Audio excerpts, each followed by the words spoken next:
So I'm super excited for today's session. It's workshop 3, can't believe it. Day 4, it's just flown by. I've had so much fun delivering this content this week, and I hope you have enjoyed it too. I have been reaching out to some of you individually to get your feedback and find out whether you're enjoying it, whether you're getting value from it, what you'd like to see more of, and really see where you are with your business and what brought you into the experience. And it's been so interesting. It's been so massively interesting. I'm a very curious person anyway, and I love people. I love having conversations, which is why we're here having this event. And it's been ace for me to kind of see all the different types of people here in the group, different types of businesses, different stages of business, different attitudes to business, often like quite extremes. So a really good example, you know, I had a conversation with one person here in the group and they said, oh, I've been listening to talk about all these mindset issues and I don't really seem to struggle from that. Like, I'm really positive and I feel really empowered in my business and confident in what I'm doing. My blind spot is more about trying to work out where I want to go next and how fast I want to grow and in what way. And then have the next conversation with somebody that says, you know, I've got all this competence and capability around business. I feel like I should know what I'm doing, but actually there's something stopping me. I think it is mindset related. I think it's to do with my confidence. It's been so lovely to hear you normalize these things during the course of the week. And yeah, you know, I want to have help to get past those mindset issues. It would be great to carry on that conversation. So that's just one example, and I've been like literally having those different breadth of conversations with you guys through the week behind the scenes. I'd love to be having more of it here in the group. I'd love to have more engagement in the conversations, but the problem is we're all so busy, aren't we? I really respect the fact that you're giving up your time to be here. There's a million other places you could be. There's a million other people that you could be listening to talk about this stuff. I know I bring a really unique perspective around business, and because of the depth and breadth of my experience and my background in corporate, my commercials, but also because of life experiences that I've had, and because I'm a coach and I really care about the person, the human side of doing business as well. And this is why I wanted to bring the greenhouse experience, and it's why I wanted to create the greenhouse as a concept, so that together we have a safe place where we have these conversations that are maybe different to what's going on out there, and particularly for women in business. And that's what today's workshop is really focused on, because we know, because we explored the stats earlier in the week, we know that women are not growing their business at the same rates as men. They're not accessing funding by anywhere near the same way that male-founded businesses access funding.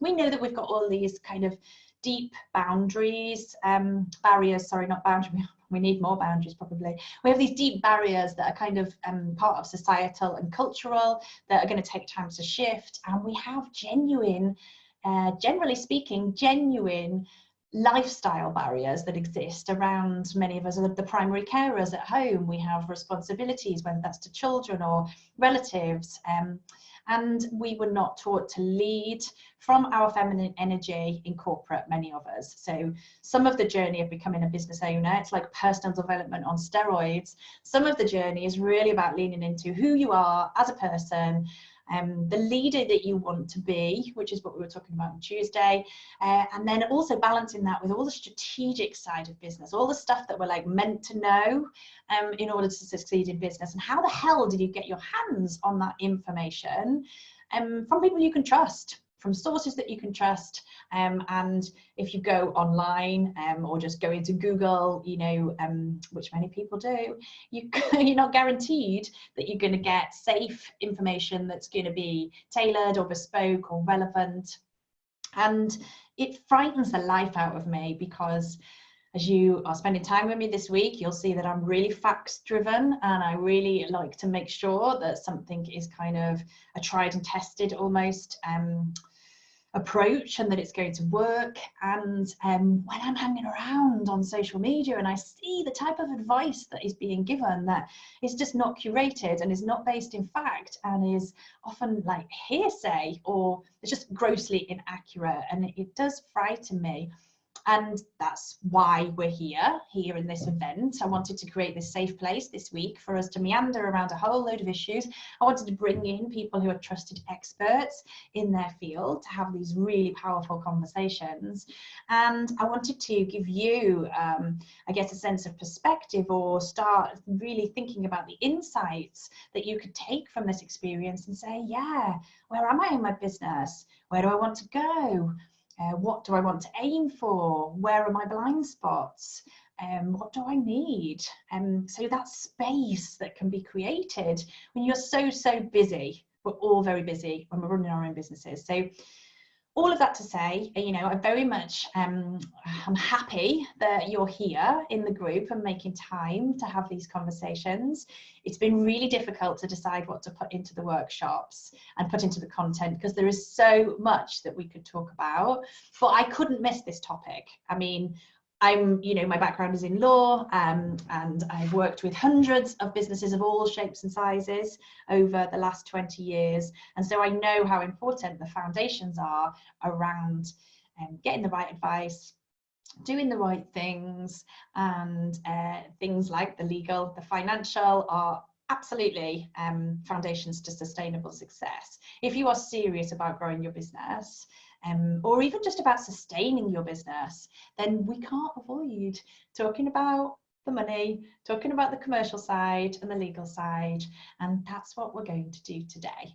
And I've got Archna joining, as you know. She's not here just yet, but she will be here very soon. She's coming from another meeting. I did a little bio, so you know she's got really solid credentials. She's also a wonderful person, very inspiring woman in business. Me and Lucy were sort of alluding to her yesterday as the third of our Charlie's Angels. And if you heard us talk, we were talking about how our friendship really works, because I bring this commercial, legal breadth of business experience, and now I'm also coaching business owners, and Lucy has the marketing and the sales angle and a depth of operational experience, and then Archna has this sort of triad of the finance and funding and investment experience, which we're going to touch on today. So without further ado, I'm going to share my screen, and we're going to, oh, I've got Archna joining now. That's lovely. She's just hilarious, isn't it? She's just missed me do her introduction. Hi, Archna. Hello, can you hear me? I can hear you absolutely fine. Yeah. Hello. I'm just about, there she is. I just said you just missed me kind of bigging you up. I wasn't bigging you up. Everything I said was completely truthful. And I didn't know whether you saw, because I know you've just dashed from another meeting, but I just put a little bio about you in the group. Very nice. You said nice things. Of course I did. I don't know whether you want to just do you want a few minutes to collect yourself, because you've just tuned in. I've got some slides that I want to share to kind of set the scene. Yeah, no, that's fine. Yeah, if you want to just go ahead. Shall I dive into those? And then yeah, I'll go into those, and then, yeah, hopefully. Because I should also say, shouldn't I, you know, just to be really clear, as is the nature of the conversations that I want to have here in the experience in the greenhouse generally, I haven't prepped you. I haven't, you know, I just said to you, like, this is loosely what we're going to talk about. I'm going to be sort of asking you some questions, but it's really important for me to make sure everybody knows that this isn't the type of content that we've kind of prepared. It's really about us just jamming on the issues and talking from our experience and giving our perspectives and being really honest about those perspectives, because my hallucination is that's what business needs more of. Yeah, absolutely. It feels like a magic act. Can you confirm that that's true? No, it is true. Yes, no, absolutely. I've had no time to prep, so even if you'd sent me anything, it would have been, I had no time to prep. So yeah, that's business though, right? I mean, that's part of what business is. We're often just like trying to do things on the fly and kind of make things up as we go along. So I think keeping it real, that's what we're doing today.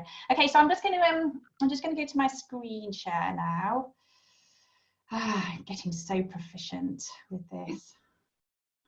I'm going to screen share you originally. Archna on my screen. And then I'm going here. Is that looking good, Archna? Can you see my slides coming up? Yeah, we can. Oh no, I don't want to do that. Here we go, view. I feel like I need one of my kids here to drive the slides for me. The tech. Right, okay, so workshop 3, we're on day 4. I guess, you know, some of you watching the live, you may or may not have been kind of following along with what we've been covering to date. And I'll just do a quick recap on that. So workshop 1, we went through lots of stats around women in business, what we're seeing in terms of how many women are setting up in business. There's more women than ever before, an unprecedented rise, but also we're still seeing quite a few of those women giving up on their businesses. And my intention that I set when I delivered workshop 2 was really to talk to you guys about, please don't give up in business. You know, it is hard, it is challenging. The secret sauce, such that it exists, is making sure that you surround yourself with the right people, with the right positive attitudes, but also giving the honest, you know, it's not always a good day in business. It can also be lots of bad days. So people that kind of can normalize that struggle with you. And then, you know, it was workshop 2 was really about stepping into your inner leader, like really exploring what leadership is in the 21st century and how we bring more feminine energy into leadership. So my belief is that and actually it's based on the stats, as you would expect, but we've had too much of the style of leadership in corporate that has got masculine energy, that is around competition and conflict and fast growth. And for women to succeed in business, we need to bring about a new style of leadership where we are really tapping into our natural talents, our biological talents, around empathy and around kindness and compassionate leadership, and really increasing our levels of confidence. So with confidence comes knowledge.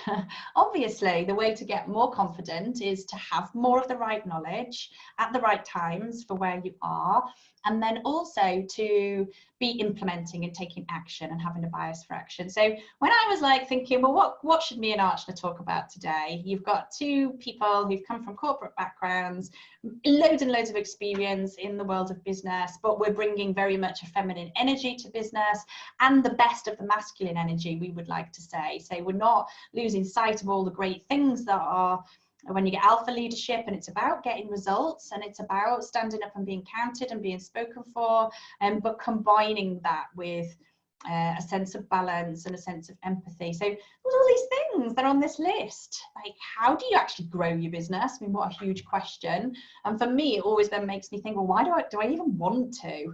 Like, we saw a stat, didn't we, that 70% of women in business are like, I don't even want to grow. Like, they just reach a certain stage and it's like, I'm okay now. I'll just stay here and I'll sustain it.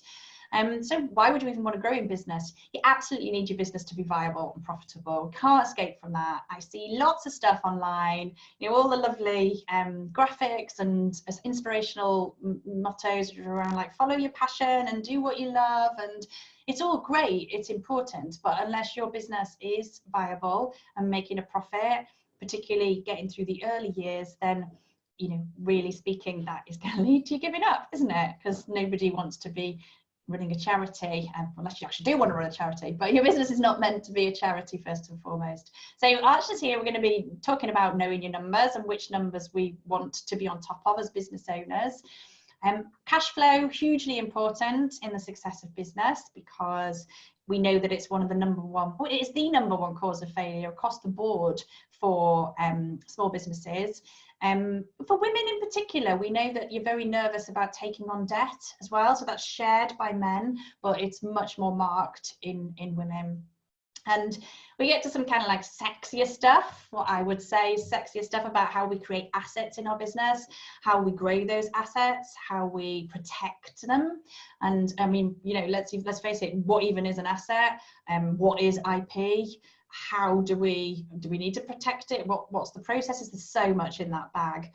And then metrics that matter. I mean, this is like one of my favorite topics, because yes, we can talk about financial success in business, and yes, we want you to be empowered and have the right knowledge and make informed decisions, but does it really matter? Like, depending where you are in your life, the season of life you're in, if you've got children, what stage they're at, if you've got literally, you know, traumas or life events going on, then it's okay to look at the financial performance of your business and make strategic decisions about what to do. You know, I've been quite honest about this earlier in the week, you know, but I scaled back my team quite drastically during a very difficult period in my life, and it took me a while to get back on the direction that I wanted to go on. And I know, Archna, we can talk about it, but you actually made a decision to sell your business, and you're doing some brave things at the moment to change direction. So we're not going to get time to talk about all of this today. The reason for this slide was really because what I want from the experience for you this week is also to just kind of light a fire inside of you about, wow, there is so much to talk about. I've not maybe thought about all of these things, and not in an overwhelming way. It can feel overwhelming, but in a way that really goes, yeah, I want to talk about this. I want to be part of these conversations. They're inspiring, they're interesting. Let's make space for them. So just a quick recap on the stats, actually, because I'm not sure that Archna's caught up on these. You may know them already, Archna, you know, because they're kind of ones that we float around a lot, aren't we? But over 82% of businesses suffer from cash flow issues. So in theory, we can say that's normal. And what I'll be discussing with Archna is like, is it avoidable? Like, what can we do? 42% realise actually that their products and services aren't even needed by the market. So we're not going to get time to talk about that today, but that's really more about making sure before you put all the effort into your propositions that you've done enough market research and you're really satisfying a need. 30% just straight run out of cash. So, you know, that's, I'm sure, a horrific situation that many business owners find themselves in, incredibly stressful. And 20% can't find the right team to grow. I learned loads of lessons in terms of building a team, and you know, the very simplest thing I could say right now is about recruiting on values rather than just on skill set, because so many skills can just be learned. And if as a leader you can teach somebody a whole set of skills, what you can't teach is a shared value set, and you can't teach the right attitude to want to be part of something. So actually, if you've got a vision to take on a team, you want to have your head in the game around what your business stands for, where you want it to go, and really have these people just co-creating and feeling part of the vision with you. And you know, my hallucination on that one is people just recruit in the wrong ways. So 20% failing in the first year, 35% in the second year, 50% failed by the 5th year, only 5% trading by the 10th year. And so, you know, I also want to, I mean, include myself in these numbers, but there are so few of us as women in business who are actually still trading past 10 years in business. It's a massive celebration for those of us who still are. And again, this was my vision for the greenhouse, to bring together conversations with women who've been running businesses for a long time and had kind of seen the good and bad and the ugly, and were willing to get into the arena with some of the newer business owners and talk about how to avoid the common mistakes and how to normalize them. So we've talked about some of this, and those of you who are in workshop 1, loving my stats, but you know, what I want to touch on with you, Archna, you know, is these stats here, super interesting, right? Like less than 5% generating more than 6 figures annually, and only less than 3% investment funding going to women-founded businesses. 70%. This is a global figure, but turning over less than 25 grand per annum. Now, I must admit, when I saw this 6-figure, when the report first came out, I absolutely wept. I cried my eyes out, because I have this really deep belief, and it's shared by many women in my inner circle, that the more wealth we can get into the hands of compassionate female leaders, emotional, but the better the world is going to be. We're going to solve these complex problems in a better way. We're going to literally make the world a better place. And having the opportunity to run your own business and generate wealth in it and have it being sustainable and bring in a good revenue, you know, that you can then reinvest and do things with, is incredibly powerful. And we're a tiny group at the moment. My passion and part of what I want to achieve through the greenhouse is getting more women like thinking about how to grow and how to increase their revenue, and thinking you know, are past, oh, it's going to be hard, it's going to be stressful, I just need to work more hours. You know, if you've come out of corporate in particular, there's this sense of you want freedom and flexibility, what we talked about.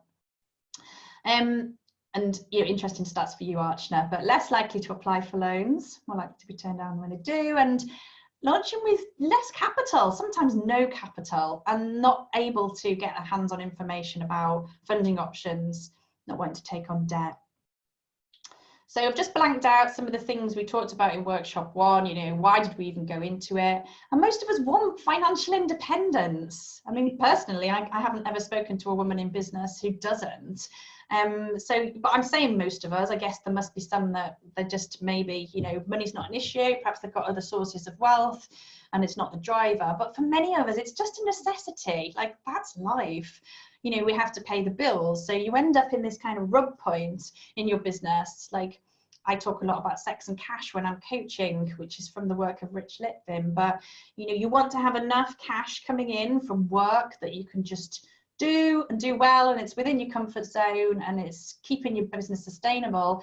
And then the sexy stuff comes from when you're experimenting and you're getting curious and you're pursuing further into your passion and you're mixing up and pushing yourself out of your comfort zone. And, you know, I want to talk about that today, and really interested to get Archna's view on how that kind of balances in business. So yeah, this last stat here about keeping the business the same size. I don't know your experience about that, Archna. We've never actually had this discussion, but again, I was blown away by that stat. I suppose maybe that talks into security, possibly. Yeah, I don't know. I think it's more about ambition. And the thing I find when I'm mentoring women in particular is they don't think big enough. And I had this conversation. I was mentoring somebody yesterday, and she wanted to launch a business, and I said, okay, how big do you want it to be? And she literally hadn't even thought of that answer to that question. So I find females in particular, we tend to be very modest in our ambition. So even at the get-go, we will go, oh, I'm just going to try this. I'm going to do this little service, or, you know, create this little workshop, but, you know, I'll see how it goes. And I always first ask the question is, how big do you want to be? Do you want to be a national brand? Do you want to have 10, you know, studios or workshops around the country? And that often I find women go, oh, I haven't thought about that. Because, yeah. And actually, you know, and I think that's part of it, because, you know, and we'll talk about planning a little bit as well, because if you don't start with the vision and the ambition to be big enough, you won't translate that into your plan. And hence, when you launch, you won't have that to go towards. So the bigger your goal, the more you'll strive to achieve it. So, yeah, and I suppose, I mean, it will be interesting to dovetail that into planning as well, because it's also having these conversations without frightening people off. So, you know, it is daunting stepping out into entrepreneurship, setting up your own business. I find with women and men, actually, sometimes it's easier to have these bite-sized goals. So we want to like sit the two conversations together, don't we? How big do you want to go across this longer timeline, and then let's break it down into something that feels really achievable in the short term, the medium term. Yeah, otherwise the gap can feel too big. Too big, exactly. But it can inform some of the decisions you make now. So it's think big, but start small. Definitely. So, yeah. And we probably haven't got time to talk about all of these things, but like the common mistakes that are made in business, and I touched upon IP and wealth creation from assets. And, you know, a good example of what you've just said is when, if you don't adequately think forward into the future and then take the steps to protect those assets, then you could lose the chance to monetize them and protect them, right? Yeah, exactly. Yeah. Which we don't want, clearly. So yeah, like so much support actually you need in business, and it can come from lots of different places. And I talked earlier in the introduction about how do you know who to trust and how do you know where to go. And here's just like a high level list of things that, as you are mulling over how to grow your business, where do you know, there's like technical advice, there's strategic advice, there's HR advice and getting capability from team members. You might want to think about partnership. You might want to bring on board affiliates, Financial advice, absolutely, which we're going to talk about. Legal advice, I would say. I've had so many difficulties over the years trying to persuade small and startup business owners to take on legal advice. I know I've moaned to you, Archna, about the fact that the statutory regulation kind of helps accountants, because you have to, small businesses have to register their accounts, you know, so they do need some physical help to put that in. So I've always felt that kind of helps the accountancy profession to get some sort of leg in the door to help these businesses, where for us providing commercial and legal support, people tend to come to me when something's gone wrong. Yeah, I agree, actually. Yeah, that's definitely a plus in the profession for sure. I've seen, actually growing my accountancy business, that was the biggest, I guess, factor, because, you know, we're providing a service where, you know, you have to do it, and you're not able to do some of the accounts and tax yourself. You need a good accountant to do that for you. Yeah, I wonder if did it bring its own challenges, as in people are actually doing something that maybe they don't really want to do. Like, did you ever feel like you were, you know, trying to educate them on things and they weren't interested, or do you generally find that small businesses are like really interested to learn about? No, and actually people fall into two camps. There's one, by people try and do it themselves to save the money and think they, and more often than not, most clients I'd get in year 2 or 3 have kind of missed loads of deadlines, haven't quite proper records, or set up their accounting software incorrectly and not getting the right answers. So that's kind of one set. And then the other, I guess, is trying to just bury their head in the sand and not do anything at all. So not even think about it and going, oh, I didn't know I had to pay tax on that, you know. So it's kind of, you know, there's different levels of, I guess, not ignorance, but, you know, not facing up to it, kind of think something that's hard, or you don't know, or you don't have the skill, you think I'll deal with it later, and it's at the bottom of your to-do list. So, and I think legal is a bit like that as well. You kind of think, oh, I can just make do by, you know, something I've Googled. Whereas, you know, both with legal and, I would say, you know, at both our professions, it's something you need to sort of get right at the beginning. Yeah, and I think, you know, we've spent time kind of really thinking about how to structure our businesses over the years to make it more interesting, to make it more accessible, to make it, you know, to cut through the mystery as best as we can. I mean, it is a complex area, but I think that's the same with anything in business, isn't it? It's like, we don't know what we don't know. So the first step is just going, oh, actually, there's a gap here, I need to fix it. But then when we're given the information, we only want to be told what we need to know. So many training courses then that I see in all areas across all disciplines are just like too much information, like too many facts. Like, how do we just go, this is what you need to know, and this is when you need to do it, and if you get stuck, I'm still here if you need me, you know? Yeah, exactly. And I think, you know, there's an element, I'm the same as you, we see a lot of courses out there that try and teach you how to do some of this stuff. You know, and I created a course where it educates you around accounting and finance, but that's only enough to kind of give you the language, I guess, of that thing. Yeah. But if you actually want to get it done properly, if that's not your core skill or you're not your expertise, you need to find an expert that can do it for you.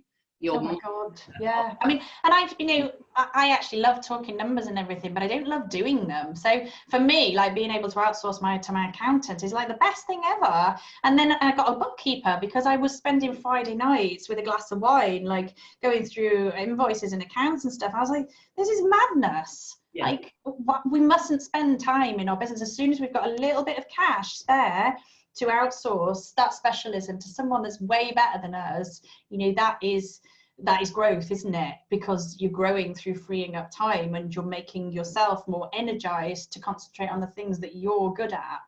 Yeah, I do see so many business owners kind of holding back from thinking about team members or outsourcing something because they're worried about spending the money, without putting the focus on spend that bit of money and the ROI, the return on that, or the opportunity that is going to be, you know, revealed by the space. So yeah, great. I guess that comes back to courage and bravery, doesn't it, in the vision, like knowing if I do this, then the space created will allow me to do this. Yeah, absolutely. And actually, if you want to talk about numbers, that's where I think we'll talk about where investing in your business people think they can launch their businesses with a minimum amount of investment, of money, I guess. Where I would say you do need to, and whenever I talk about planning, the first thing I ask is about, startup costs. And even if you're launching a service business, you should factor in a budget for some kind of startup costs. And that should include the stuff you've got on this slide. You should pay for some of this support up front, and be careful with that and shop around and make sure you get good value for money. But don't ignore it completely and think, oh, I'll just learn it as I go along. Because, the woman I mentored yesterday, she hasn't even launched anything yet. And she literally, because she's a good friend of mine, said, can I pick your brains? And we literally went through, everything that I think she needs to do. And now she can go off and I think, with some knowledge, make those decisions going, okay, I'm good at this, I'm not good at this. I'll outsource this bit, that's going to cost me X amount. Okay, I've got to factor that into my, startup cost. And that's a really good exercise to do right at the beginning. Yeah, and again, lucky her that she's got you in her friendship group and she can do that. And you have just picked up on one of my pet hates as well, though, that whole can I pick your brains? Can I pick your brains? And we do as women just tend to then give and overgive in what we perceive to be a helpful way to share our expertise at nil to no cost. That's not right, nil to low cost. And actually, are we really helping people when we do that? I find that people don't genuinely value free advice either. I know the situation you just said was different because you're already in a friendship, but actually part of the value of this and being a grown-up business owner and thinking about what I need to grow is making those investments at whatever level that is sending a message to yourself as much as anything that I am committed to this business. I want it to be sustainable. These are the important things that I'm going to focus on. We would say that this stuff is super important, wouldn't we? I've got a high level sort of, okay, even if we're not thinking about growing, into a big vision, we have to recognize that there's this large proportion of women not just want some sort of stability in the short term. They might think about growth, and we want them to have a vision and a plan, which is what we were just touching upon, Archna. We want them to start thinking about team and resources, because that can just literally make their life easier in the short term. So even if we're not thinking about team as in let's keep growing twofold, tenfold every year, just thinking about where you can outsource and get better results for your customers and your clients. And then the foundations we've been talking about, numbers, knowing your numbers, having contracts in place, having some sort of audit going on for yourself, time every month where you go and be the CEO in your business and look at everything and check that you're on plan and hold yourself accountable. And then things that we've been more talking about in the earlier workshops, but so important, about how we bounce back and have resilience, how we find solutions to problems and get creative, how we seek support, and then this all important mindset about having the attitude that we can succeed and overcome those barriers, more like a growth mindset that says, I don't have everything that I need right now, but I'm going to go and find it. Or, the great word yet, I haven't achieved that success yet. I haven't managed to launch that yet. I haven't, etc. Just do not quit.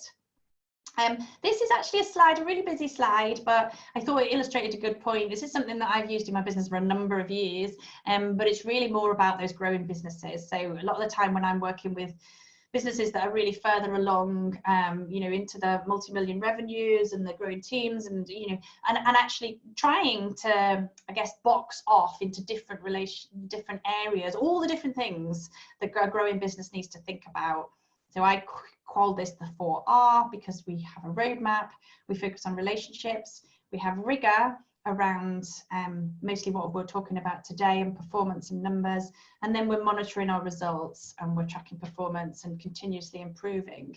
And absolutely no intention to go into this today, but actually one of the reasons I wanted to put up is just so for us all to recognize that it can be a really complex picture is business growth. And I think this is why people get overwhelmed, because if you try and do all of the things at the same time, or even in the wrong order, then that's going to lead to you feeling like you have lost direction, or you don't quite know where you're going, or you haven't got enough knowledge. And it's an obvious statement, to make, but I think so many of us forget that.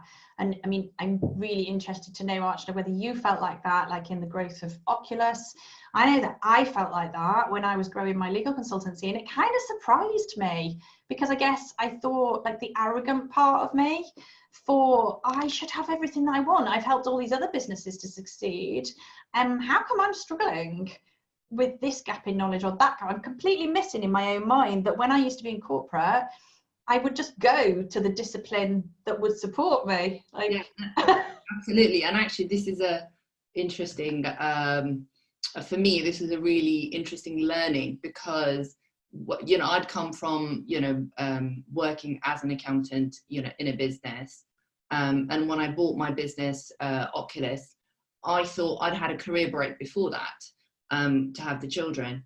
And in that time, I hadn't really kept up to date with my accounting technical knowledge. So when I decided to buy the business, I had kind of like an 8-9 month lead up to it when we were gonna, you know, do the legals and then sign. So in that year, the biggest thing I was petrified about was I'm not going to remember, you know, up to date technical knowledge. So I spent a year kind of bringing myself up to date, the new tax rules, the accounting rules, what's new, and then I was like, okay, great, I'm prepared. Literally could not have prepared me less running a business. So yeah, what I did was actually, your technical expertise was solid. And I was like, oh, what I needed to know was all the things you've got on this slide. Is like, oh, I needed to know how to, what my roadmap was for growth, and, you know, how am I going to build the relationships with my customers and my teams. You know, all these things were the things that were the more challenging parts. And actually that was the journey I then went on for the first, you know, I guess, year, is to learn all about how to run a business. And those are very different skills to your actual, you know, your technical skills. Yeah, and sadly, we are not taught that at school. And despite the rise in entrepreneurship, like across the country, across the globe, that's still not part of core, you know, learning. I mean, it's a frustration for me with education generally with kids, you know, kind of taught with academic rigor and the technical expertise that you're alluding to. Nobody's actually teaching us to just like, innovate, create solutions, you know, think outside the box in terms of how you go and get knowledge and how you find the right people. I mean, that's what entrepreneurship comes down to, doesn't it? Like a solid mindset, and then a belief that you can fill the gaps in your knowledge, and be open to that, you know, remain ever curious and ever a beginner, and not get freaked out by it. Yeah, exactly. It's a journey, and, you know, it's all the new skills that you acquire. So, you know, planning skills and coaching skills and recruitment skills and, you know, sales skills, you know, all the things you need to develop. But yeah, you do it on the job, but, you know, you get help along the way. Right. Oh yeah, I was just about to say that. So, you know, what I've been banging on about this week is like, do not do it alone. Most important thing is you can have a community, you can have trusted people to go to ask, and then share resources, share information. Really about shortcuts is what I want to create through the greenhouse, so that you know, you're not going onto Google and you're not going maybe down to your local business network kind of hoping for the best. Remind me to talk to you about that towards the end of the call, because I was in with NatWest talking about their accelerator program yesterday, and it was difficult. I mean, that's the bank and one of their initiatives, but I felt they were just not pushing at the right agendas. They weren't covering the right ground in the discussions that they're having. It was all quite low level, even in their accelerator program. So I knew with my hands are all over the place, so much to talk about. This is how I wanted to talk to you, bring you in. So the Alison Rose report that came out, lots of the stats, really, really interesting. And allegedly, she's setting aside £1 billion of funding for female entrepreneurs. There's very scant information on this at the moment, and apparently more is going to be kind of released over the coming months, and we're going to be tracking it really closely, right? But I really want to get your take on this. From your experience in VC land.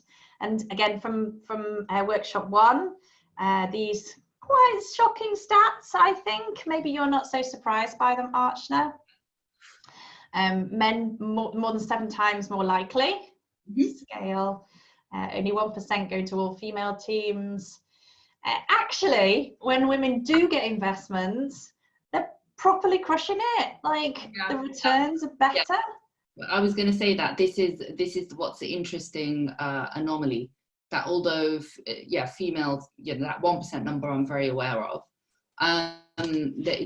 but once they are, the success that female-led businesses is really much more, and this is a real encouraging thing, actually.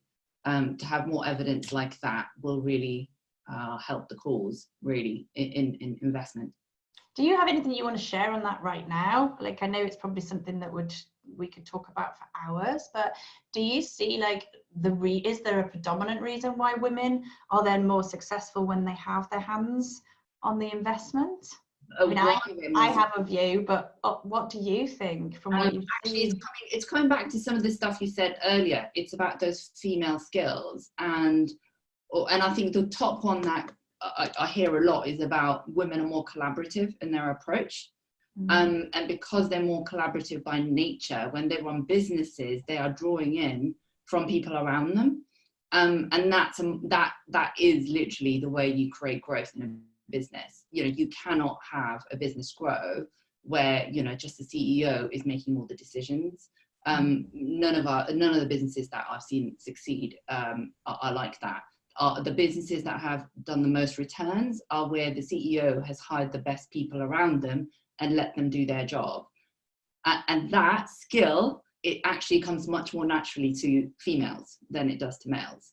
So I think totally got shivers down my spine. Yeah. So I think that is, one of the key indicators. And the more, the more people that realize that, and that's really what's going to drive the change, is to see that. And then, a lot of the other, be more empathetic, being a much more of a, coaching culture. We females tend to coach more to bring out the best in people. That's always going to be valuable. So it is coming down to these, like you said, feminine traits. And that, we talked about them in workshop 2. We also talked about them as being like the yin and the yang, though. So what we're not saying is that we suddenly all need to, be acting in this much more feminine way. It's not that at all. There's some very valuable masculine traits, and it's not about what gender you are. It's about literally attitudes and values and ways of being. And there's biology around it, that the masculine energy is about self and more about ego and survival, and the feminine energy is more about thinking of others and nurturing of us, which is exactly what you said. And actually, what I see the power of women, the revolution moving forward, is that we also inspire the men that it's okay to bring those attributes to the fore. Like many men that I work with in business really care about their team, deeply care, and they struggle to display the emotions and show that nurturing side of them, especially when they're stressed and they've got too much responsibility. Multiple issues, I guess, around that. Yeah. Our interest is around the business growth. So, I guess for the purpose of this conversation, we're not there to kind of look into corporate, but I think we can take loads of evidence from what happens in corporate and then translate that to how do we want our business to be out there, representing culturally from a values perspective, and that's us as leaders, what values are we going to emulate? Yeah, absolutely. Yeah. Well, what we're going to talk about tonight, actually, when Rebecca comes on, because when I talk about leadership with Rebecca, the thing she said was, how do you want people to feel when you walk into the room as a leader? And, I think that was a really powerful reflection for me, because I'm sure it was the same for you, but for many years when I was in corporate, I felt I had to perform more like a man. Yeah. And if you're walking into a room which is a boardroom full of men, I guess the natural thing is to fit in with that and to be the same and bring those more powerful directional traits to the fore. And I bring it up here because some of the other stats on this slide are about the fact that we know when women go for funding, they're usually in front of male panels. So on that point, so why do females, why is that 1% stat there? And one of the biggest reasons is actually something called pattern matching. So a lot of there's this unconscious bias, and a lot of the investors, so if you look at the VC industry, the decision makers or the investors, it's more male dominated. So they are, when they're looking at people pitching to them, there's two ways they're pattern matching. They're pattern matching in themselves, because you kind of identify yourself with the people that are pitching to you. But the bigger thing is where we've had really successful tech businesses now. Historically, it's been by a certain type of man, young university student, dropout, and that's become those are ones that created successful, multi-billion-dollar returns. And so what you've got is this unconscious bias where investors are pattern matching, thinking, well, if I invest in this type of person again, I'm going to get the same results. And they're not doing it consciously, but it just tends to be the case. So, along with that, there's a lot of jargon that's in the VC space. So I think when you look at going for investment, and even when I speak about it, I've got to be very careful about the language I use, because if you're going to go for external investment, there is a lot of jargon around the whole investment space. So that's something that you just need to get comfortable with, increase your knowledge with. And again, coming back to mentorship, you've got again, mentorship in the way that when you're pitching for an investment, there are certain tips and tricks along the way that you would pitch. And a lot of it comes down to conviction. So in conviction in your idea, what you're doing is really going out there and making somebody else believe in you and in your vision.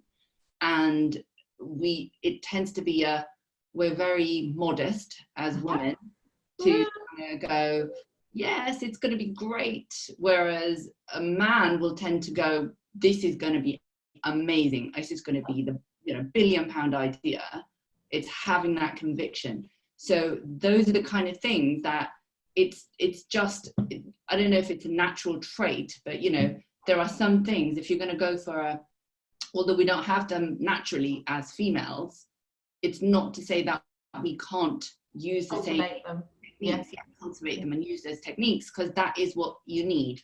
That's why we're here. This is such an amazing conversation. I really hope people are enjoying it, tuning in, because we're talking about VC funding here, right? And some people might be like, oh God, I'm never going to go for VC funding. Like, that's like a million miles from it. But the same principles apply. So every day when we're helping small business owners, you might be going to pitch to a new client, or you might just be going to the bank to ask for a bridging loan or some working capital or an overdraft even, or you might be just, I don't know, sometimes like if you apply for like a mastermind and there's like an application process, people get nervous about stuff like that. It's the same thing. Like how you do one thing is how you do anything, right? They're skills that we have to cultivate. And that point you make about conviction and confidence, we were kind of laughing about it with some of the stats earlier in the week, because it is biological that men tend to have this much more gung-ho approach to risk and their own abilities.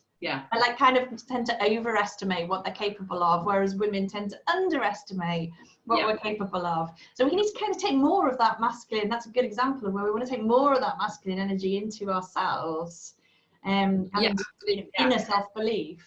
Yeah, absolutely. And a lot of it, I have to say, my husband mentors me a lot. I went to him for he works in big corporate, he's a partner, and actually he's an amazing example where he'll do things the way, and I'm always more hesitant, and I'll go, oh, I'm not sure if I should ask for that fee increase, when I was doing fee negotiations with clients, and I'd say, I'm not sure, I think I'll pitch this much, and he was like, no, double it. And you're like, no, I can't double it. And you're like, yes, that's, this is what you, and then he'd tell me why. What else they can say, And then I'd go in and double the number I would have gone in at, and they'd agree. So, and time and time again, I realized, yes, you've just got to be a bit more confident. Or even if they don't agree, then it's just a negotiation. I mean, again, that's something we could talk about for hours, but a skill of negotiation and owning your value and owning your worth, or being prepared to just have those difficult conversations around money, pricing, you know, with confidence, to understand some of the jargon. Oh, Yeah. I knew there'd be just so much to talk about today with you. Let me speed on, because I'm going to bring you back onto full camera soon, I think. So we've jammed through these. This is the bit taken from the Rose Report, Archna, which apparently is opportunity number 1, that they are going to increase funding directed towards female entrepreneurs. And I must say, I'm a bit skeptical. I'm a bit kind of like, I'll believe it when I see it at the moment, which is why I'm going in and having the conversations with them. But I want to be like leading those conversations and leading women to the opportunities, and I'm sure you do as well. And knowledge is power, right? Yep. Oh, so here she is. You're already here. So I'm going to stop the share. I'm just going to bring you on to full screen. I've done that right. Yes. So let's start with the first question. So we're kind of like back to basics, I suppose. And, you know, some people watching might be like, oh, you know, this is sort of obvious, but some people might not be. So let's just talk about, as a small business owner, what are the most important numbers you should be tracking every month? And to the extent that they are like jargon, let's just quickly cut through what we really mean when we talk about our numbers. Can we do that first? Yeah, let's do that first. And actually, before I answer that question directly, I used to always say there's 4 numbers that you need to track on a monthly basis, but I'll come back to that.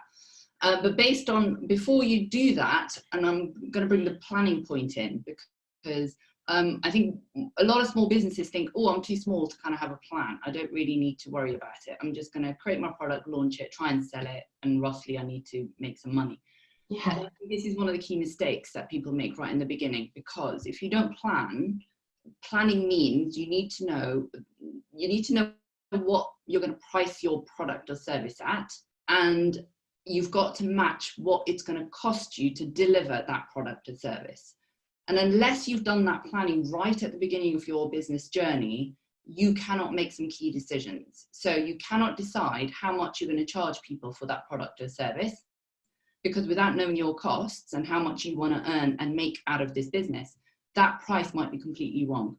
Now, obviously, I love this. I mean, I'm like actually squirming, because I know this stuff, but I do not always do it. Like, I absolutely do not do the things that I know I should do. I think that's a great place to start. Yeah, and also, so that's all the direct costs. The other things that inform pricing is, one is obviously, yes, you've got to make a profit, or, you know, or how much ever you want to make from your product or service. But the other things that need to inform it is you need to do your research. And 2 other things. One is competition, what your competitors doing, how much they're selling their thing for is very important, because you don't want to be completely way out, or maybe you do want to be way out, which leads me on to the 3rd thing, which is, where do you want to pitch yourself as a product or service? Now, your competitors might all be doing, you know, really, you know, let's say not cheap, but kind of reasonable prices for that type of product or service. But you want to come in and have a premium brand. So then it's okay for you to be charging more, but you've got to then match it with your branding and your results for your clients. So if you are going to be providing that premium service, then be okay with charging a bit more, but you need to be able to justify and deliver on the product and service. So this is the first thing I always tell. I suppose you're just using that as an example, because, you know, stating the obvious, not everyone might want to do a premium brand. You might actually want to be doing an entry product and be positioning it as a beta or an early proof of concept or whatever, and the price to reflect that and be able to explain it. Exactly. And but the thing is, do it with intention. Yes. And that's the thing, is be clear about why you're charging the amount you're charging. But the step 1 is make sure you're going to make money out of it, you know. So make sure you've got your costs of delivering that product or service completely calculated. And this is where you need to look at the numbers, because people will forget what is that? You know, you've got your usual stuff of, you know, you may need to travel to, you know, to deliver that product or service. You need to, you know, incur costs. If it's a physical product, you know, what does it cost to make? If it's a service, maybe it's the cost of the, you know, the tech, you know, so there's direct costs in actually building that product or service. But things on top, like, you know, advisors, you will need an accountant, maybe your website, marketing, all the kind of usual, you know, costs that people think about. But then don't forget about tax. It is amazing how many people forget about tax.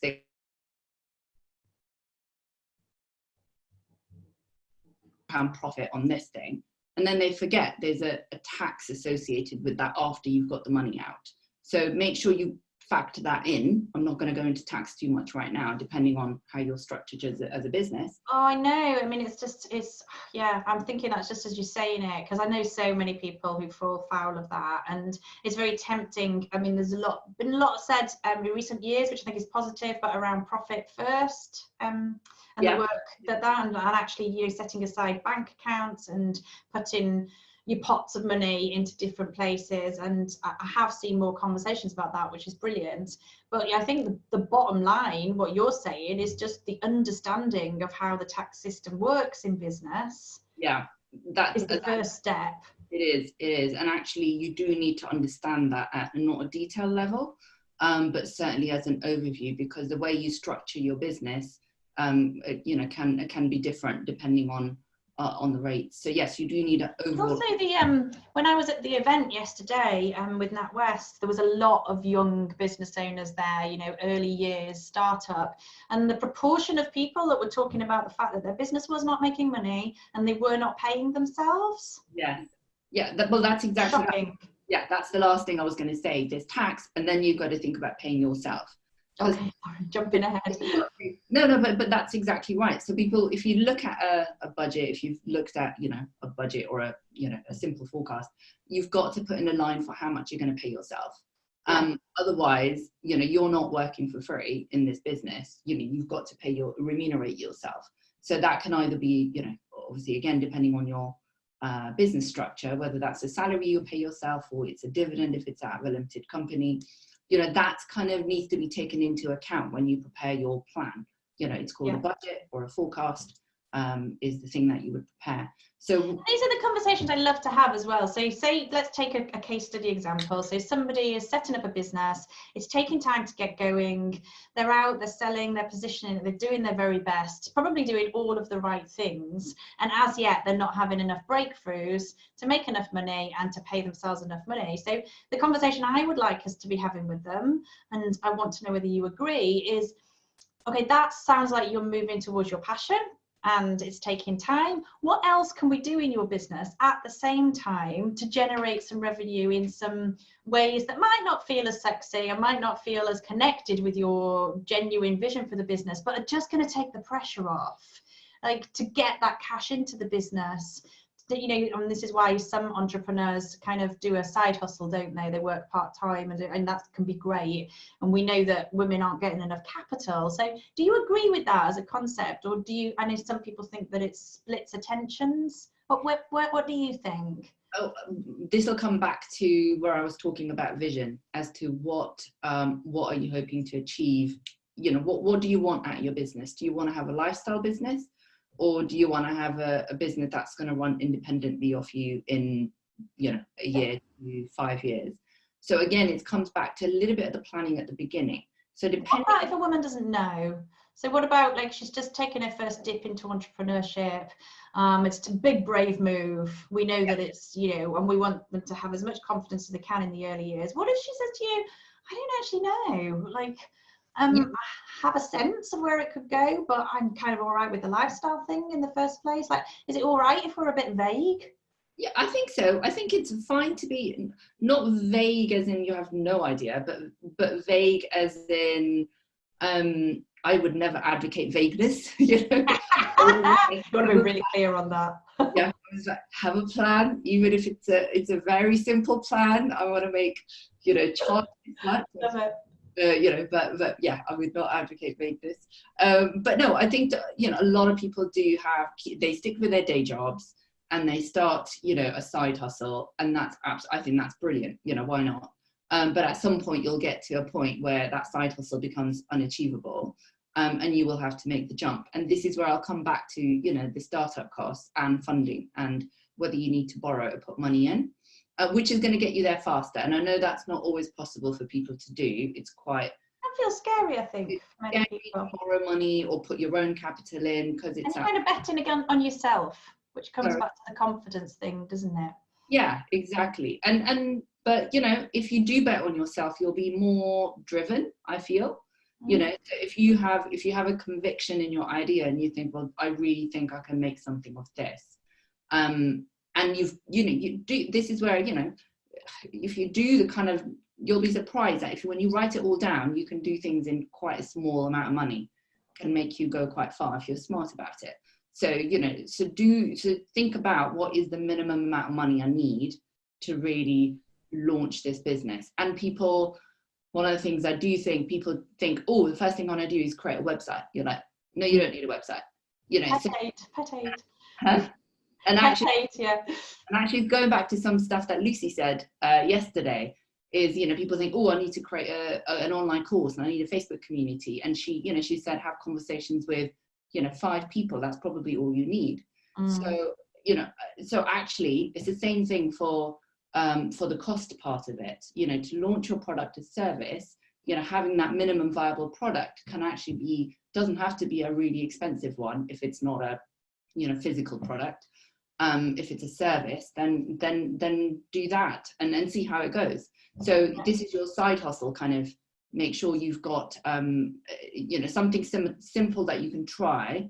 And then if it takes off, at that point you decide, right, what do I want to do with this now? Do I want to make this into my 100% full-time commitment? And if you want to do that, this is where I would say sit down with someone, or if you can yourself with a spreadsheet, as you do, and just do those sums, work it out, like how much of this thing, if it's a workshop, how many workshops am I going to deliver, how many people do I think I can get on it, and what am I going to charge for it? Take those 3 numbers, multiply them out, and that's the amount you're going to get.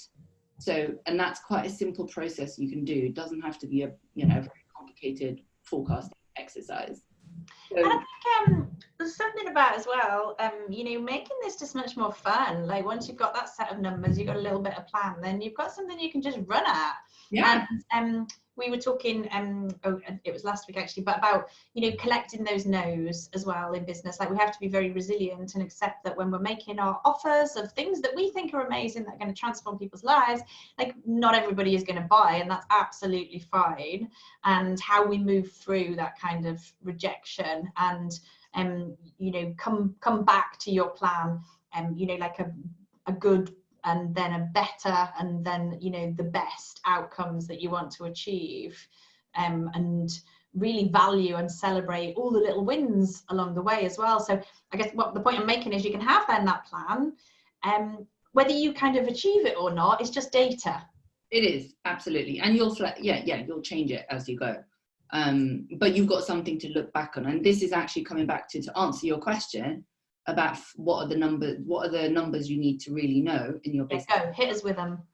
And this is where the 4 key numbers, so if you've got your plan to begin with on a monthly basis, then you should be able to firstly look at your sales for that month.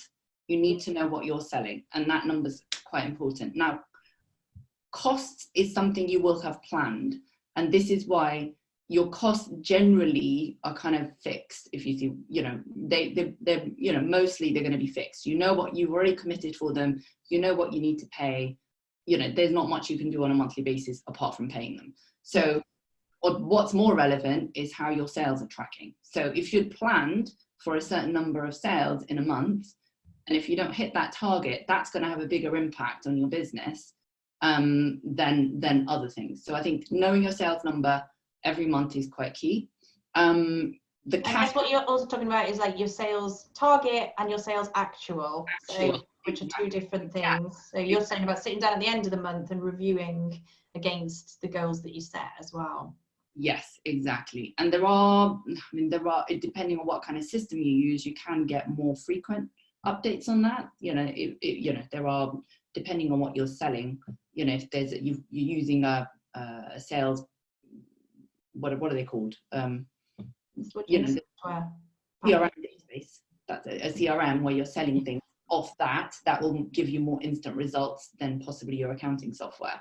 So, so you or the piece of paper that you've got on your desk. Or exactly Excel spreadsheet, or something.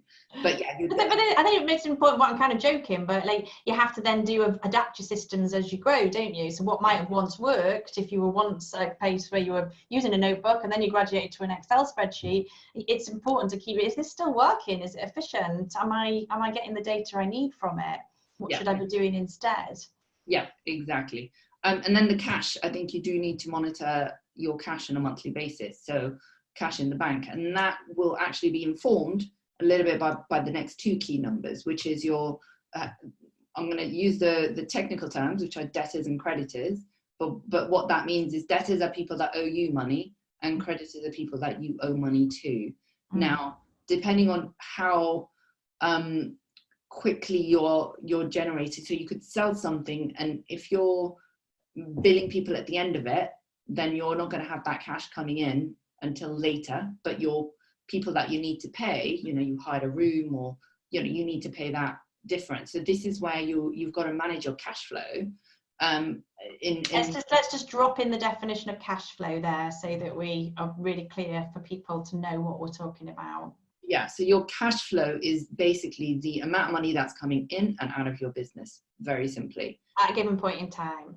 At a given point in time, exactly. So, and you can do this on a monthly basis if you is really the usual metric to do it. And so the four numbers I've said, which are sales, cash, debtors, and creditors, they all interlink to kind of give you the cash flow. And so looking at your cash balance at the end of the month is a good thing to kind of monitor, because if you understand the interaction between these four numbers, and this is where I talk about understanding, you need to understand how, if one affects the other, if you can really get your head around that's a really quick way for you to kind of go, aha, okay, I've got to do something about collecting money from people, or actually, I know I've got to pay those creditors, but I didn't sell enough this month, so let me negotiate with them to say I can pay them maybe next month. So these are the real decisions that you can then be making in your business. I think this is really interesting to think about how this fits with what you mentioned earlier about just not putting your head in the sand either. Sometimes it's not nice to look at the numbers in your business depending on where you are, and I think there's a tendency to avoid it, right, and just hope that things are going to kind of sort themselves out or come better, and you're waiting for a big payment to come in and that's going to fix that. And what I'm really struck by as you're talking is that this is just sensible, I guess, just like another role we should be doing in our business, a non-negotiable, in the same way as you have to go out selling, you have to have sales conversations, you have to think about how you're delivering to customers, and are you actually genuinely delivering what you say you are. I mean, all of those things are non-negotiable. Some people think that the numbers is something that can be pushed to the side. I know. And I think in the stats that we're seeing, that's the big problem, that they leave it too late. Yes, exactly. And actually, you've just said it there, knowing your numbers. I think I listen to a lot of podcasts and stories about business owners, and a lot of the successful ones as well. And usually you ask them, what advice would you give to someone who was starting out, or what would you like to have known at the beginning of your entrepreneurial journey? And usually it's knowing your numbers a bit better. Interesting. And to me, that's been really great to hear, because for me, advocate for knowing your numbers. I think the other interesting thing about the numbers is that they're not just numbers, are they? I mean, they're data in a way, but they're also like these barometers of success or where we need to course correct. So if you take the first one, sales, is what you're talking about, that is essentially like the number of customers I am serving, against the number of product lines, or and the data then gives you really helpful information about, well, what's selling better, like what's selling faster, like what's more profitable. So it's that level of excitement around the numbers, and excitement as well if you identify a problem. Absolutely. I'd rather know that that's there and then I can fix it. And we want business owners to be kind of stopping selling things. Like, they might love delivering them, but if they're not profitable. Yeah, and actually it's a good, this is one of in my accountancy business, this is one of the key things I had to do. For me, the debtors was, you and I both, we're in a service business where we provide the service and bill people in arrears, and we'll bill them at the end of the service provided, and then you're expecting people to hopefully pay you quickly. And I had to be quite keen on just keeping on track of when people are paying me, and when they stopped not paying you on time, it was, to me, an indication of something's wrong here. Either something's wrong with them as a business owner, like they can't afford to pay me, and do I need to go help them? you know, that was actually, I had a client where that was the case. And otherwise you're like, well, or if they're not going to pay me, then I can't continue to provide this service, because if I leave it too long, you know, leave it to 2, 3, 4 months to make that decision to let this client go, I'm going to be wasting valuable resources, providing a service which I'm never going to get paid for. So it really is important that you look at this really regularly. And I've made a bit of a slip in my language earlier, didn't I? I said boundaries instead of barriers. And the boundaries are actually, they are super important in business. And what you're talking about is, you know, yeah, your professional boundaries. I see so many small businesses who shy away from having those difficult conversations around, you owe me money, or even the other way around, I've paid you money, I'm not getting the service or the quality of product that they want. And as you know, I deal with a lot of contract disputes, or even non-contract disputes, because there's a dispute because there wasn't a bloody contract in the first place. Yeah. And you know, we want our women in business and business owners generally to just be doing more ethical business and business with integrity, which is about making a promise, keeping a promise, but also then having the difficult conversations when we see that the promise has slipped and there's, you know, something not quite right. I mean, you know, there was one of our clients a couple of years ago who went out of business, and we lost a lot of money from that, essentially because they hadn't paid what they owed to us at the time that happened. So of course we just joined the creditors list, and you know, we'll never see that money. But actually I had to learn a really hard lesson from that, because I'd not forcibly gone in and, you know, taken the steps that I could have done. I could see that they were struggling, and I wasn't assertive enough. So I'm sharing that story as well, because it's like, that's like practice what you preach. I mean, I should be the best person in the world at that. Yeah. This fine line between it's your own business and these are difficult conversations, and, you know, like you alluded to, wanting to give people the benefit of the doubt. Yeah. They're going to do the right thing. Yeah. And unfortunately, people don't always do the right thing in business. Yeah. And actually what I but even a step before that, I've noticed people won't even know there's a problem because they don't know their numbers.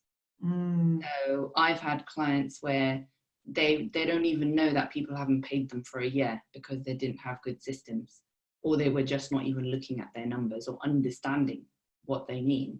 Yeah. So this is, you know, so my key kind of, you know, passion is to kind of, you know, when you talk to business owners, is really understand the numbers. And if you know, if it is a weak area for you, then just find some help and you know, just sit with someone and just understand what some of this stuff means, because it is super important. I honestly think it just goes to the heart of the problem though. I mean, I think like the empowerment that comes with that as well, and the knowledge. I've seen so many business owners become really excited when they suddenly understand their numbers and they feel really strong on the commercial aspects and they can speak the jargon, the confidence that comes with that. And it brings that more of a playfulness then into your business. I think, yeah. You know, that actually I'm confident now. I've got, right, I can see I've got a little slush fund there. What shall I invest it in? I've always wanted to do that or that. And, you know, it opens up doors, doesn't it? Yeah, yeah, absolutely. So where are we? We've done the key numbers, I think. I was really interested in going into what you were saying about the pattern matching and things, and the unconscious bias around when we put ourselves forward for opportunities. So not just in funding, but like a lot of our small business owners, we want them to be selling into corporates as well, don't we, or selling into big business. And if it's a kind of a male dominated purchasing power as well, then what do we do about that conviction in business? I mean, I think that knowing your numbers is a great start and really believing in yourself, but how do we start to change the tide of where women are putting themselves forward for more opportunities? Yeah, I don't know if it's helpful to kind of, I know you wanted to talk about investment. Is it helpful to talk about it from a fundraising point of view, or because I think in terms of if you're going out there and pitching to a customer, that's very different to pitching to an investor or the bank or, looking for money, because when you're pitching to a customer, it's all about talking about your product and service, and and having the benefits it can bring, transformation. Yeah. But whereas, okay, then, yeah, that's great. That's a great segue then. So if there is a marked difference, which makes sense, what is it specifically that an investor would be looking for? Yeah, so if you're going to look for, if you want to fundraise even at, and actually, well, why don't I just take you through what a fundraising, journey would look like. So I know a lot of businesses, may not ever get to kind of, venture capital funding. That's a, very professional. But like crowdfunding, for example, has become a huge thing recently, hasn't it? And then even just taking on like one angel investor into your business, or a silent investor, is something that everybody could look at, whatever level they were at. Yeah, exactly. So kind of when you're starting out at a business, so usually you would have a product, show its success, you get to a point where you think this is doing well and I need some capital. Usually your first port of call is your friends and family kind of round, it's called. And that's kind of when you're looking at people around you, and obviously it's the same thing, you're still pitching, convincing them, but usually your friends and family believe in you more. So it's in some ways it's the easier place to raise money, but in some ways it's harder because you feel more accountable and you're more emotionally attached, because you're taking money from your friends and family and you don't really want to lose it. So that would be quite a tricky decision, whether who you take money from is always a tricky decision. And actually at every step of this journey, you need to be really mindful of that, because the person you take money from, is going to be a part of your business. It's a relationship that you're going to have for a very long time. So be very mindful of who you take money from into your business, because that's a long-term thing that you're committing to. So even at the friends and family stage, you want to be carefully considering, do I want to take money from this person? Can they afford to lose it? Because ultimately it's a risk for somebody to put money in a business that might never, be paid back to them. So that's your kind of friends and family round. Around that kind of mark, you can also look for grants and grants from government organisations. There's a lot of places you can go for startup grants, where either they are supporting startups and small businesses, or you're doing something in an area where the government wants to increase, could be the environment, could be other thing, or a social project. So there are definitely loads of grants out there to research. Now, the difference between a grant... Do you mind as well, like, maybe after this session, if you've got some links you can share on that, because I'm really interested in that as well, because I see that there are a lot of grants kind of available, but actually the barriers to entry can be quite complicated, I think is what you were saying, and maybe they're really focused more on like capital investment, and then you've got to match fund.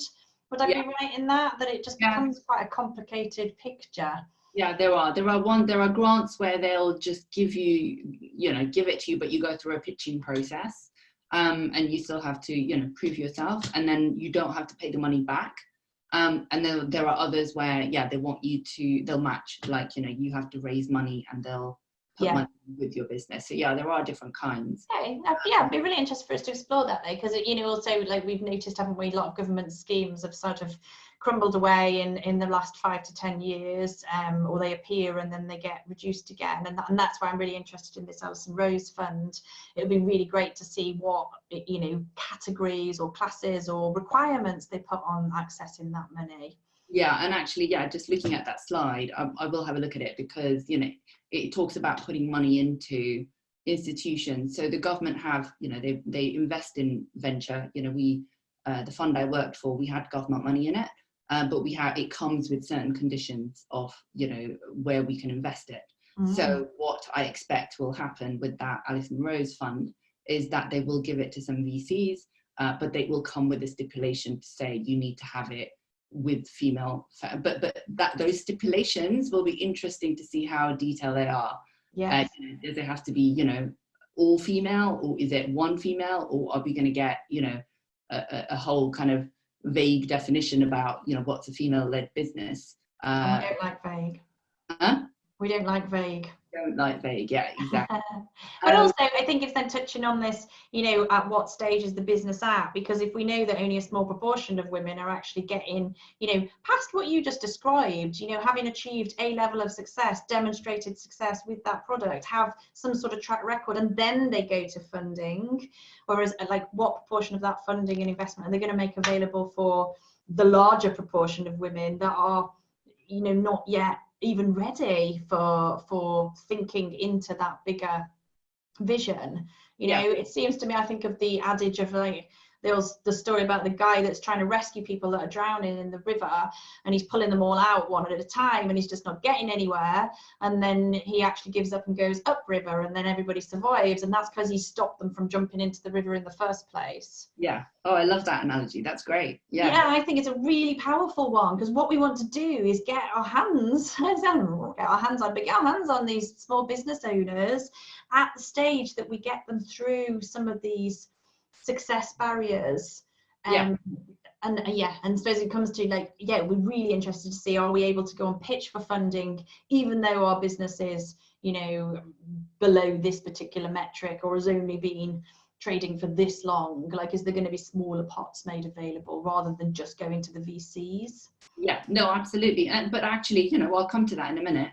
But if we keep going up the track, so once you've done the grant funding, the next round, I guess, I don't know which order it would come in, but you can do crowdfunding next, which is, or you can look at, you've mentioned angels. So for people that don't know what angel investors are, these are usually individuals that either are wealthy individuals that are looking to support businesses, and they will either be former entrepreneurs that have achieved success in their own ventures and now have a lot of time and energy on their hands and want to support other entrepreneurs like them. So there'll be people like that, or there are just professional investors who enjoy this, and they will usually, angels will tend to invest in either industries they're really passionate about or they want to make a difference in. So I have had conversations with many angels, and actually I was at a dinner who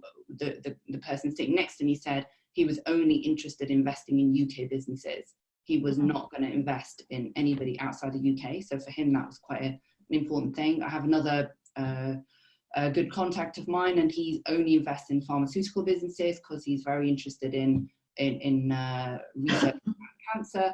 So so there's angels that will invest in certain things that they're passionate about. So what you want to think of if you do want to go for an angel investor is to really do your research around what do they invest in, because if your business idea is matches with their philosophy or what they invest in, that's going to be a much better match for you than anybody who's got some spare cash that they want to return on. I think, and this is back to a really interesting point around the rise in female entrepreneurship and what works and what doesn't. And what you were just talking about then is the it's not in what you know, it's who you know, because actually getting hold of that type of information is about being able to find the people who are in the know. I mean, you, in that example, you would be a great place to start. If somebody wanted to find an angel investor, they could talk to you, you could point them in some other directions. Whereas actually, if you don't have that type of relatively high level connection, where do you even start? Literally, where do you start? People could waste months trying to speak to the right people, because historically these have been like gentlemen's club discussions and like a closed camp to us as women in business. Absolutely, but actually things are changing. So there are a lot of they're called angel networks, and they are much, I think historically you're right, this is how it was. You need to know and network, and you still need warm introductions as opposed to just emailing people cold, but there are a lot more, they're called angel networks, some really well-known ones. And some of them are aimed at women in business now, aren't they? So we can drop some links for that into the group, but also, hoping that some of this funding addresses that as well, makes it more accessible. Yes, absolutely. And there's a lot of female investors. I know of a group in the city of female VC investors have formed a club, and this is what they want to do. They want to invest in female entrepreneurs. So there's a bunch of these kind of, female networks popping up, not just females investing in females, but it's actually other angel networks that want to encourage, funding into female entrepreneurs.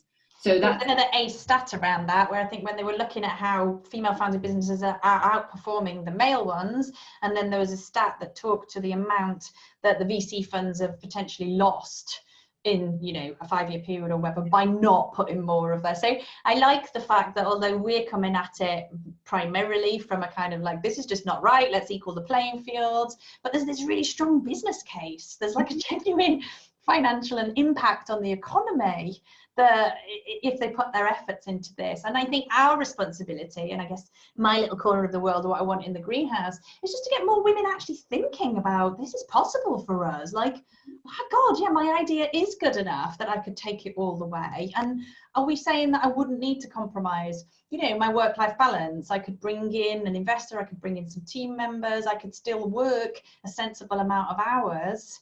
I could get my hands on this funding that would accelerate the possibility for me to do that. Yes, that might feel scary, but can we shift that like nervousness into excitement for them to feel supported on the journey, and they've got, a bit of impetus to really give it a good shot?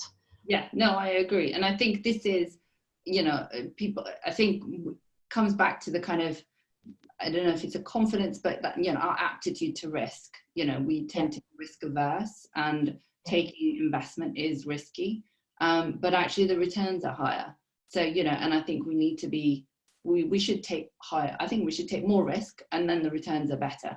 And actually, are you just talking financial returns with your finance head on, or are you also alluding, where my head goes, that the returns are better around, you feeling more happy, more fulfilled, you feeling that you're, as many of the women that I love to work with have this deep sense that they're meant for something more, that they were put on this earth to have more impact and to really impact these causes that they care about.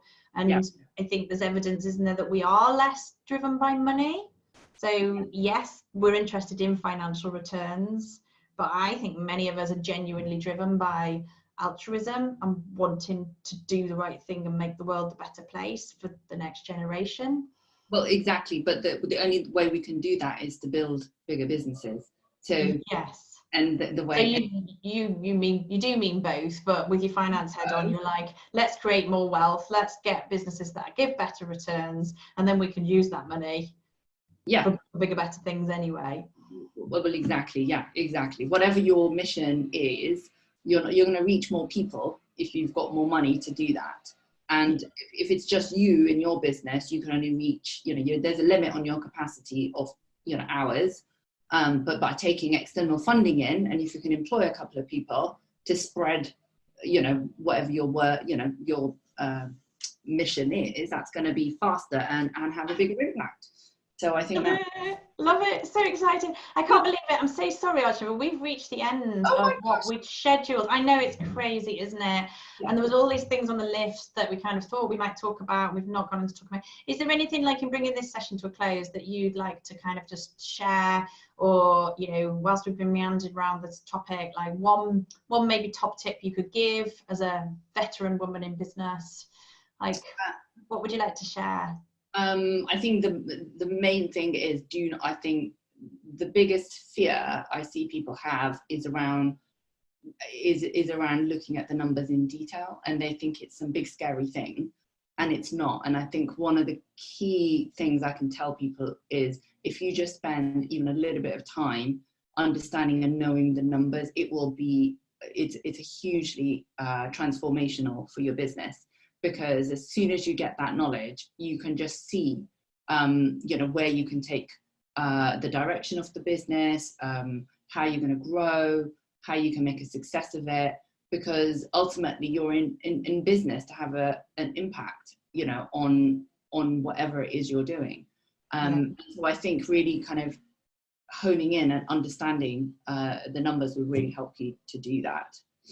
Yeah, I think you've been persuasive on that today. I mean, I was already kind of in your camp, but like I think I made the point that even knowing what I know about all the good stuff, it is still hard to stay disciplined and focused. So you've kind of given me a kick up the arse today on that. I'm going to open the doors to my greenhouse tomorrow and over the weekend, and all the stuff that we've been talking about today and across the week is all important things. And so, we've not discussed this, but I'm kind of making this really cheeky assumption that for when people who come into the greenhouse, like it would be really great to be doing like master classes on know your numbers and helping small businesses with that. Maybe we could even set up, something that allows them to access your small business finance school on like a special prize or something like that. It's so cheeky just putting you on the spot, but I think what we've identified today is that there just isn't enough high quality knowledge around these topics available from trusted experts, and you're someone that I trust so deeply in this space. And as I want to educate people on the wider how to lead your business forward, like I'd love to just put this right at the core of what people are really empowering themselves with.